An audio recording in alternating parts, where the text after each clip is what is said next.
Hello, and welcome back for another awesome episode. We are going to be talking all about calories today and how to calculate them so you can burn some body fat. Because I know a lot of people right now are in that camp of people who are finally like, yes, the kids are finally back at school. I can take care of myself for once. Thank God. Now I have some time for me. So, this is all for that type of person. So, if that's you, let's get to it. All right. So, when it comes to the rules, when it comes to burning body fat, we got three of them. These are just universal rules that I've curated over the years that seem to pretty much be on point when it comes to people that are trying to calculate their calories and stick to it and lose body fat, lose weight, and get in the best shape ever. So, first one is calories dictate which way the scale moves. This is based on the concept of energy balance and the concept of thermodynamics because we cannot create energy out of nothing, it's only transferred. So, if you're in a calorie deficit, your body will pull from those fat stores to make up for the fact that you are in what's called a negative energy balance. And vice versa. If you are in a calorie surplus, your body will store those extra calories in the form of body fat. So calories are going to pretty much call the shots as far as that's concerned. Next, rule number two is food quality will affect your body composition, energy, hormones, hunger, and cravings. Because there have been things like the Twinkie diet, like the pizza diet. And there's these crazy stories in the news about people eating nothing but junk food and losing a ton of weight. Now, that being said, those people that do that only really do it for a short amount of time, and their blood work usually looks like shit. Even though losing weight has a lot of positive benefit, it has a lot of benefits. So sometimes their blood work actually gets better, but they feel like absolute garbage. Their workouts really suffer and they just do not feel good. And that's why it only is short term. Okay. So, food quality, making sure that it's in a good spot, eating mostly whole foods and minimally processed foods is the way to go if you want to make this whole journey so much easier, because that stuff will affect how you sleep, how you digest food, and how you do a million other things that are very, very, very important. And rule number three is that energy, mental state, and grit will affect your ability to adhere to the plan, because no matter what diet you're on, no matter what workout program you're on, the main thing that leads people to success is adherence, because the perfect plan does not matter if you don't do the plan.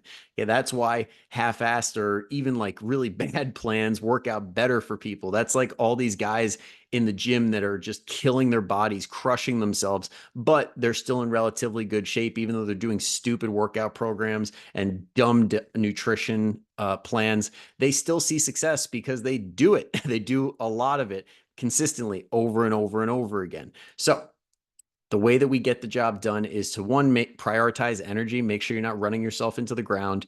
Two, make sure that you're in a good mental state and you're not depriving yourself all the time and you feel like you're actually enjoying it a little bit, or you feel like it's not that hard. Those are really good signs. And then when times are tough, when life throws things at you that you just were not ready for, that grit to say, okay, this sucks, but I'm going to do it anyway, will make all the difference in the world. So, that being said, what do we do first? First, we want to figure out what your TDEE is. That's your total daily energy expenditure. And that's broken up into four things. First one being your BMR, your basal metabolic rate. And this is the biggest piece of the pie when it comes to the amount of calories you burn throughout the day. And guess what? That's your resting energy expenditure. That's right. That is literally the amount of calories that you burn just by being alive. If you were to lay in bed all day, this is how many calories you would still burn. And that's around 60% of the total calories that you burn, which is kind of wild. Next is your non exercise activity thermogenesis. Those are those movements you do throughout the day that wouldn't exactly be considered exercise, like tapping your foot, talking with your hands, and things like that. And then there's the thermic effect of food, which is TEF. That's basically the amount of energy that you use to burn, digest, and excrete food, or to chew and all that good stuff. Pretty much everything involved in digestion. And then last but not least, the smallest sliver of that pie is exercise activity thermogenesis. That's right. Exercise is the smallest piece of the pie when it comes to burning calories. That's why you can't outwork a bad diet. Sorry. So How do you figure out your total daily energy expenditure? Anybody watching on YouTube or in the Fit 40 family right now, they have the formula right here. You can see it. It's basically you take, you know what? I'm not even going to bore you with that. There's calculators online that you can use, and it's so much better. I believe TDEE is the one that is pretty much spot on. So just use that one. I'll put it in the show notes. And then once you get your TDEE, you got to multiply that by your activity level. So this is, or sorry, let's back this up. Your total daily energy expenditure is your BMR times your activity level. So I take that back. The BMR is the first one that you want to do. I apologize. But you can do the same thing on that website. It will give you your basal metabolic rate, and then you will tell it your activity level, and that will come up with your total daily energy expenditure. So the activity level depends on what you're doing day to day, week to week. So if you're sedentary and you're just at an office job and you do like absolutely nothing, then that's fine. That's a 1.2. You would multiply whatever your basal metabolic rate is by 1.2. Now, let's say you're moderately active. You get to the gym a few times a week, you walk a little bit, then you'd multiply by 1.5. And then let's say you're some crazy elite athlete who works out multiple times a day, CrossFit athlete or something like that, you would multiply that by 1.9. But most of the people listening to me right now are not in that camp. So make sure to be honest. Now, step two is to create that calorie deficit. So you get that total daily energy expenditure by multiplying your basal metabolic rate by the activity level, and then you take 500 calories away because 3,500 calories is roughly what a pound of fat is. So you divide that by 7 days, that's 500 calories per day. Now, let's give you an example. So we have a 40-year-old mom, 180 pounds, who's about 5'5". Person one, they're sedentary. So their basal metabolic rate based on those metrics is about 1,500 calories. And when you're sedentary and you multiply it by 1.2, that comes out to about 1,800 calories. I'm rounding for easy math here, guys. Don't fact check me on it. I know it's not 100% accurate, but this is proving a point. So let's say you're this person, 1,500 calories basal metabolic rate, 1,800 total daily energy expenditure. So if we subtract 500 from that 1,800 to get us into a calorie deficit, that would be 1,300 calories. Now, remember, our BMR is 1,500. Now this calorie deficit is putting us at 1,300. When we go under our basal metabolic rate, which is like the bare minimum of what we need in a day, that's where the negative stuff starts to happen. That's where you start seeing the effects that a lot of people are experiencing right now on the GLP-1 medications, where they're eating next to nothing, like hair loss, like irritability, like all these things like hair, skin, and nails start to get brittle. That's where that usually happens when you do that for a prolonged period of time. Now, in the beginning, are you probably going to feel like $1,000,000 and feel like all the bloat go away? Yes, but that fades very, very fast. And then you start experiencing these things that are like basically malnourishment. Now, let's say you're a moderately active person. So instead of you only having 1,800 calories a day to maintain your body weight, because that's basically what your TDEE is, it's your maintenance calories. So instead of 1,800, now because you actually exercise, you get 2,300 because we multiplied by 1.5 instead of 1.2. So now you can maintain eating about 2,300 calories a day. And if you take 500 calories away, that puts us at a 1,700 calorie deficit. So that 1,700 is now above 1,500. This is why exercising when you are trying to lose weight is so important. It just makes it easier and it makes it more sustainable because you can actually eat a normal amount of food instead of feeling like you have to eat like a pigeon. Now, how I do it is slightly different from that. Now, I just gave you the very technical way. Now, I'm going to give you the very practical way. And that is just take your basal metabolic rate and then give yourself 200 calories. So let's say you do have that basal metabolic rate of 1,500. Okay. Just give yourself 200 extra calories. So every day you're aiming to eat between 1,500 to 1,700 calories. So you don't have to stress about hitting a specific number perfectly, which nobody should anyway, because calorie counting is not as precise as people make it out to be. You just got to be in the ballpark most of the time. Okay. And then two, it allows for a learning curve. In the beginning, when you start to learn how to count calories, on average, you are going to consume about 500 to 1,000 calories more than you think you are, because one, Humans suck at tracking. They really, really, really suck at tracking. So you want to start low, but not so low that if you're really good at it right from the start, you're like eating next to nothing. Okay. And then from that point, let that be your guide. So depending on how much you're losing per week, like let's say you're losing inches, but you're not losing weight, that's ideal because you're burning body fat, gaining muscle at the exact same rate, which is great.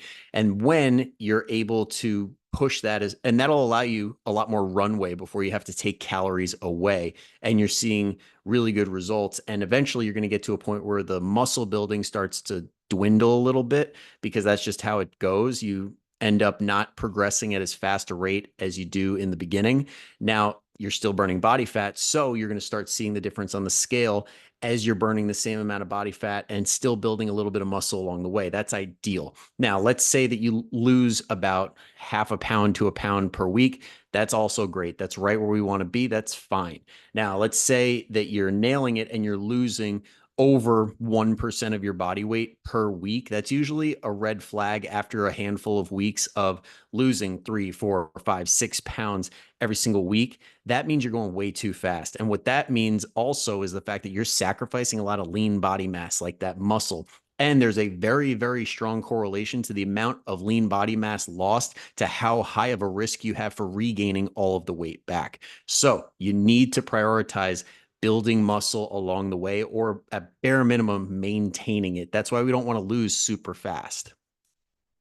Now, when it comes to counting calories, people struggle. People really, really struggle because it's one more thing added to their day. So when it comes to the main reasons that people do struggle, it's one, lack of preparation. You got to get ahead of it, pre-log if you can. If you know what your meal, what your breakfast is going to be the night before, put it in that night before. Because if you're running out the door, you're probably not going to do it. And then you're going to push it to lunch. And then lunch is going to be something you pick up last minute or order in. And you're going to be eating that. And then it's going to come dinner time. And you're going to be like, crap, I didn't record anything.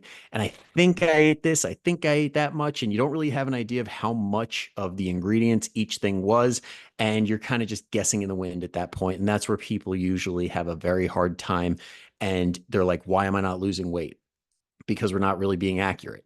Next is high stress. Again, it's one more thing added to the plate. So if you can reduce stress in any way, shape, or form, like setting productive boundaries with people that are just always bringing the drama, or limiting your time when it comes to social media and the news, just things that are controllable, that type of stress can help a lot, just clearing your head and leaving room for things like learning how to count properly when it comes to the calories. Lack of sleep. When you don't get enough sleep, your decision making process of your brain is fatigued, and it's more likely that you're going to reach for comfort foods. So when you're driving home, you're more likely to stop at the fast food place or the 7-Eleven to grab something. Or if your home is fully stocked with all these snacks that you love, chances are you're going to reach for one. And it doesn't matter what kind of calories you're sticking to, you're going to say, just this once. And it's going to snowball and happen over and over and over again. Next is low protein and fiber. Protein and fiber make the whole game so much easier. You feel so much more satisfied and just so much more full. Like, I have had clients tell me, I physically cannot eat this much because of all this protein and fiber. And it's like, well, great. Isn't the whole point to lose weight? And they're like, yeah. And I'm like, so you're stuffing yourself and you're losing weight. They're like, yeah. And I'm like, yeah, that's kind of awesome, isn't it?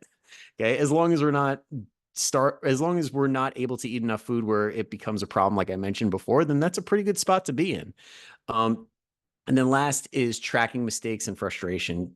Tracking is something that needs to be learned. And honestly, that's why I block out 3 weeks out of the entire initial Fit 40 kickstart to hone in on tracking, because there's a lot of things that can go wrong. And I really spend the majority of the time just talking about how to weigh accurately, how to track when you're not in a position where you know everything that's going into the food, like when you go out or when you're at a barbecue, stuff like that.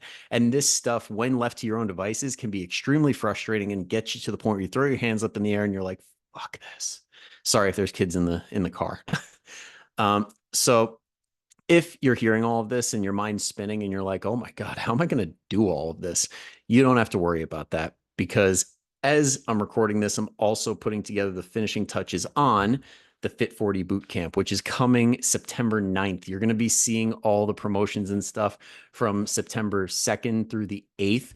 And this boot camp, I will be doing all these calculations for you and providing you with workouts, and you will have a chance to win $1,000 straight cash, homie. Respect to anybody that understands that reference with Randy Moss, but no joke, no catch. Somebody is winning $1,000, and it's only a $10 buy-in. Now, this is going out on, I guess this will be the 29th of September. So this Thursday. Now, be on the lookout next Monday. It's going to be coming up. But you know what? I'm going to give you guys all first dibs. I'm just going to put it in the show notes so you can sign up faster before everybody else, because I love you guys on the podcast to take the time out of your day, out of your week to listen to all this stuff and listen to me ramble. And you're really devoting the time to learn. So you guys get first dibs.